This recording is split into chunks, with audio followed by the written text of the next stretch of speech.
What is the meaning of the word fundamentalist? Fundamentalist by definition means a person who follows the fundamentals of one particular subject.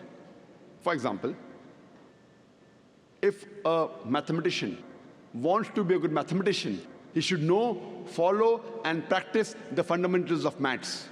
Unless he is a fundamentalist in the field of maths, he cannot be a good mathematician. For a person who wants to be a good scientist, he should know, follow, and practice the fundamentals of science. Unless he is a fundamentalist in the field of science, he cannot be a good scientist. You cannot paint all fundamentalists with the same brush, that all are good or all are bad. Depending in which field the person is a fundamentalist, you have to label him accordingly. If we have a fundamentalist robber in the society, whose profession is to rob, he's a bane for the society. On the other hand, if we have a fundamentalist doctor, whose profession is to save thousands of human lives, he's good for the society. So depending in which field the person is a fundamentalist, you have to label him accordingly.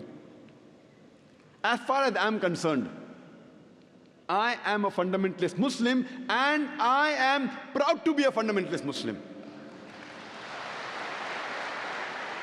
Because I know, follow, and I strive to practice the fundamentals of Islam. And I know that there is not a single fundamental of Islam which is against humanity as a whole. There may be a few fundamentals which the non-Muslims may think it is against humanity, but the moment you reply to them or tell them the logical reason why these things are there in Islam, there is not a single human being who can point out a single fundamental of Islam which is against humanity as a whole.